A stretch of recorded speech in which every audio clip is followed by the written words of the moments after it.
Hi. So there's been some talk about the farmer bills, which are three in number, since last 2-3 days. There's nothing more uncomplicated, transparent, farmer friendly than those three bills. And as I explained to you those 3 points, you'll find that all this kung fu fighting that we've been seeing in the media is so unnecessary. So here we are. There are 3 points that you need to remember. What happened with Indian agriculture after independence? We know that India is a Krishi Pradhan Desh, or its economy is agri based, which means that it absorbs maximum number of its manpower in this particular sector. It may not be able to augment that kind of a GDP. Its contribution to the GDP may not be that high. That's because of the inefficiencies that are there in the sector at many different points, at many different junctures. We'll talk about it later on. But then we still have many people involved in agriculture. So when you have so many people feeding off a particular sector, there has to be greater autonomy given to the people involved in it. And this is exactly what these bills are going to do. And if at all one has to have a problem, they can have a problem as to what took them so long. What were they doing, the people in power? Why did they take so long to give this basic autonomy to the farmer? Now let's just check out the points. The first one is that the farmer would be free to sell their produce to the buyers of their choice. Now what they do now, they register themselves to a mandi or an agriculture produce market, which works under government supervision. Now there you have your licensed middlemen, you have your auctions. So a particular price is decided for all producers, and these middlemen, what they do, they find the interested buyers, they'll bring them to the assigned shops, the shops that they are assigned, and then they seal the deal and take their commission, and that's how it functions. What's going to happen now, from now on, it's not going to be that these mandis are going to close down. They're going to close their shop. But then farmers would be free to sell their produce not just in mandi, but if they are interested to sell their products outside their state or outside their country, they're going to do that. They are not going to be bound by the regulation of APM, that's mandi. They are not going to be constricted to that market.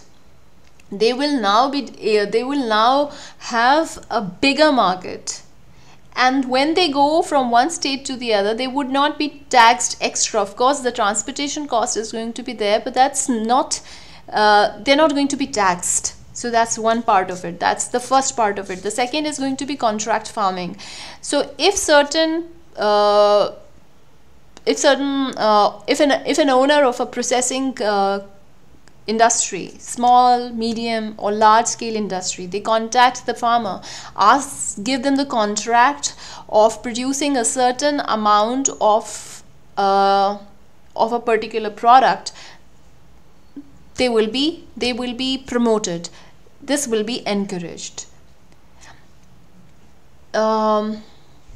See it in a way how we give the contract for construction of our house to a contractor when we don't have time to get things built. So that's exactly going to be, or pretty much going to be the same thing in this case also. The farmer is going to be getting a contract of producing a certain amount of produce for the owner of a processing industry, right? The third part would be there's going to be, the third bill talks about certain alterations in the list of essentials.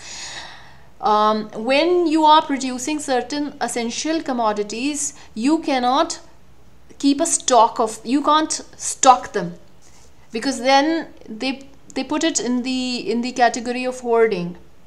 But when you produce certain commodities that don't fall into the essential commodities list, you can maintain a stock of it, and that stock could be used wherever you wish.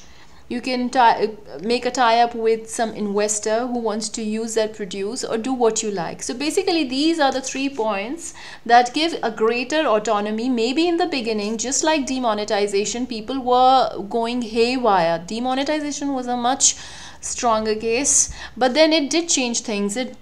Not that the liquid cash flow is not there in the market anymore, but it did change things to a large extent. Now we use Paytms much more. There are online transactions.